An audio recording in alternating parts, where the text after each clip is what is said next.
the huge demand we're witnessing for the Ford Maverick these days can mean just one thing: that other car makers are working on their compact unibody pickups as well. Stellantis is one of them, and it looks like it'll do it with style by bringing back the well-known Comanche nameplate. Namely, Jeep is releasing a 25K Ford Maverick Challenger, a pickup with great off-road performance, attractive styling, and many other trump cards that'll help stand out from the crowd.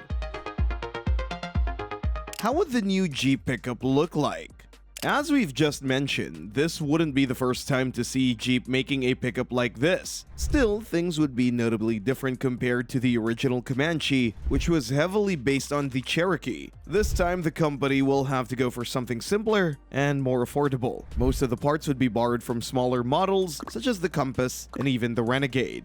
This leads us to the first aspect of the new Comanche, which is the platform. We don't expect surprises in this aspect, so the new pickup would ride on a familiar small wide 4x4 architecture, which underpins the aforementioned SUVs. So what we're about to see is a small unibody pickup with a transversely mounted engine, whereas the base versions will most likely feature just front-wheel drive, even though the company's excellent active drive 4x4 system will certainly be offered as an upgrade. As for the suspension setup, we expect conventional solutions with a typical McPherson setup at the front and an independent rear suspension on the back end of the truck.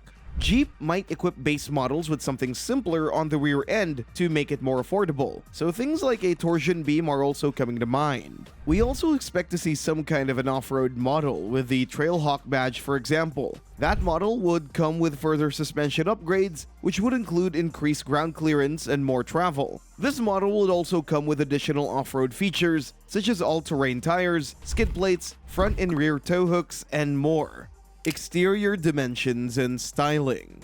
Considering that Ford has set standards for this new pickup truck segment, it's easy to conclude that Jeep Comanche, just like other upcoming unibody pickups, will offer a vehicle that's similarly sized to the Maverick. To remind you, Ford's pickup features around 121 inches in wheelbase and 200 inches in length, so we have no doubt that the Comanche would come with similar figures. The old Comanche featured a single cab layout, but those days are long gone. The modern iteration will have to sacrifice a bit of the bed space and offer an additional row of seats. In other words, a crew cab style is the only version of Comanche we expect to see. The aesthetical aspect of the new Jeep Comanche is still unclear. There was a Renegade-based pickup concept presented back in 2016, which featured some pretty cool details, starting from the canvas roof, massive rear wheel archers, and rugged overall design. Still, that concept was presented way before Ford came up with the Maverick, and the company was still imagining a small pickup with just a single row of seats. Today, the standards are much higher in terms of comfort, so the cabin size will have to be much bigger, which leads us to the conclusion that the Renegade's aesthetics may not be used at all. Instead, the new Comanche would rather come with a more conventional front-end design, like the one on the Compass.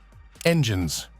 With the small wide 4x4 platform, Jeep will have a lot of options when it comes to picking the right powertrain for the new pickup. Still, don't forget that everyone cares about fuel economy these days, including pickup truck drivers. The new Comanche will have to be efficient, and that's why a 1.3-liter Turbo 4 is one of the first engines that come to mind. With 177 horsepower and 210 pound-feet of torque, it can be a good choice for the base version. Though we wouldn't exclude a scenario where Jeep engineers would rather go for a proven 2.4-liter naturally aspirated inline 4. With an excellent 4x4 system we'll talk about later in this video, there's no doubt that this pickup would deserve something way more capable, at least as an option. If you look at the Maverick as well as the Hyundai Santa Cruz, both pickups come with the optional Turbo 4, so we see no reason why Jeep wouldn't offer something similar too. We're thinking of a 2-liter Turbo 4, which features a max output of 270 horsepower and 295 pound-feet of torque. Plenty enough to move a pickup of this size with ease.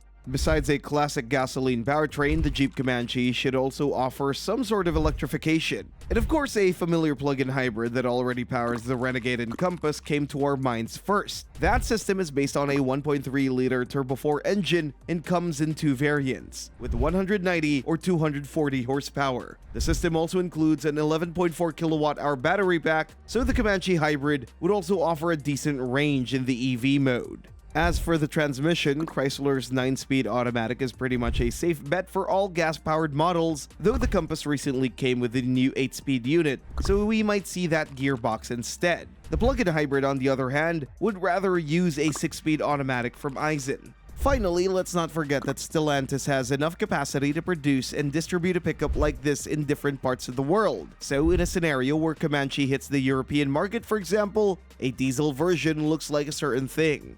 Towing capacity. As a unibody pickup, the new Comanche definitely won't be able to offer some spectacular towing capabilities, but we expect the numbers to be on par with the Maverick. So models with front-wheel drive and base engine probably won't be able to tow more than 2,000 pounds, but thankfully, higher trim levels should be much better. With a more capable engine, such as the aforementioned 2-liter Turbo 4 and 4-wheel drive, we're pretty sure that this pickup could offer around 4,000 to 4,500 pounds of the max towing capacity. The same as with the payload capacity, so we count on numbers that are similar to the Maverick, which is good for about 1,500 pounds in this aspect. Drivetrain. This is the aspect where the Comanche could easily outclass its rivals. Namely, the Maverick is available only with an all-wheel drive system that's typical for modern crossovers. In other words, it is great for loose surfaces, but definitely isn't for more serious off-roading. Moreover, the Maverick Hybrid doesn't even come with an all-wheel drive on offer. The all-wheel drive system in Santa Cruz isn't much different either. On the other hand, the new Jeep Comanche would come with a proper 4-wheel drive system. We're thinking of the well-known active drive system, which sends power to the front wheels and engages the rear axle only when needed.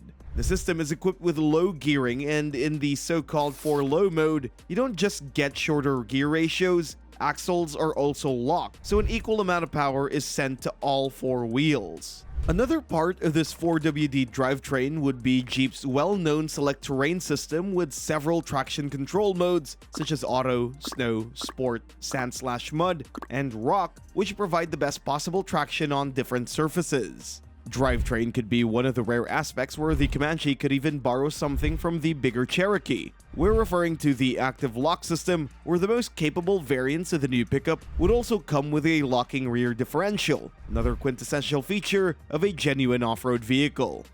Interior design.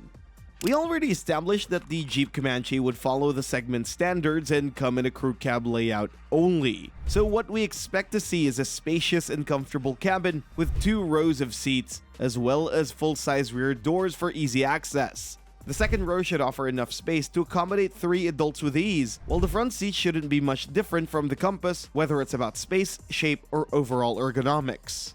The Compass could also be used as the basis for the dashboard design. It was updated a few years ago and now features an elegant dash wrapped in high-quality materials and full of tech features. Still, let's not forget that the list of checkboxes that's in Jeep's engineers and designers also includes competitive prices. For that reason, we're pretty sure that the small pickup won't be as elegant, and that will most likely utilize lower-grade materials along with fewer tech goodies, at least in the base trim levels. Speaking of the tech features, higher trims should come with a lot of standard equipment. They could easily come with things like a large 10.1-inch infotainment screen, digital instrument cluster, wireless smartphone integration, etc. Range-topping models could also come with convenience features like leather upholstery, dual-zone climate control, a sunroof, and many more. With around 200 inches in total length and a crew cab design, it's pretty obvious that the cargo bed will be one of the biggest compromises Jeep designers will have to make.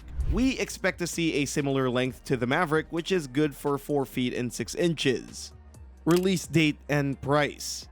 At this point, it's still hard to talk about a more precise release date, but our sources suggest that the new Jeep Comanche could be ready for its launch in the next year. It should hit the market as the 2025 Jeep Comanche, and we estimate that models with front-wheel drive, base engine, and a relatively short list of standard equipment could come with a sticker price of around $25,000. And that's all for today's video. Thanks for watching and see you in the next one.